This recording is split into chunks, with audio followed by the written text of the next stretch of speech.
கிளம்பாக்கம் கலைஞர் நூற்றாண்டு பேருந்து நிலையத்தில் 18.26 கோடி மதிப்பீட்டில் கட்டப்பட்ட கிளம்பாக்கம் காவல் நிலையம் திறப்பு. 3 அடுக்கு மாடிகள் கொண்ட கட்டிடத்தில் பல்வேறு வசதிகளுடன் 5 காவல் நிலையங்கள் செயல்பட உள்ளது. செங்கல்பட்டு மாவட்டம் கிளம்பாக்கம் கலைஞர் நூற்றாண்டு பேருந்து நிலையத்தில் பயணிகளின் பாதுகாப்பிற்காக தற்காலிகமாக காவல் நிலையம் செயல்பட்டு வந்தது.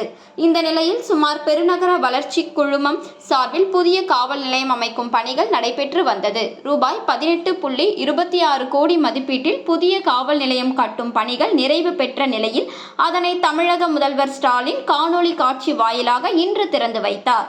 தொடர்ந்து செங்கல்பட்டு சட்டமன்ற உறுப்பினர் வரலட்சுமி மதுசூதனன், பள்ளிக்கரணை காவல்துறை ஆணையர் கார்த்திகேயன் மற்றும் சென்னை பெருநகர வளர்ச்சி குழும அதிகாரிகள் ஆகியோர் குத்துவிளக்கேற்றி காவல் நிலையத்தை திறந்து வைத்தனர்.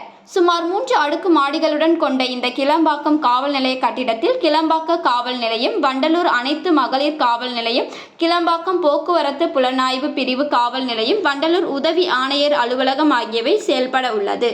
மேலும் கிளம்பாக்கம் காவல் நிலையத்தில் நாளுக்கொன்றுக்கு 60ற்கும் மேற்பட்ட காவலர்கள் பணிபுரிந்து வரும் நிலையில் ஆண் காவலர்கள் மற்றும் பெண் காவலர்கள் என ஒரே நேரத்தில் 100க்கும் மேற்பட்டோர் தங்கும் வகையில் இட வசதியும், கைதிகள் அறை, பொதுமக்கள் காத்திருக்கும் அறை மற்றும் ஆலோசனை கூட்ட அறை உள்ளிட்டவை இடம்பெற்றுள்ளது. செய்திகளை உடனுக்குடன் தெரிந்து கொள்ள நம் மக்கள் செய்தி சேனலை சப்ஸ்கிரைப் செய்யவும்.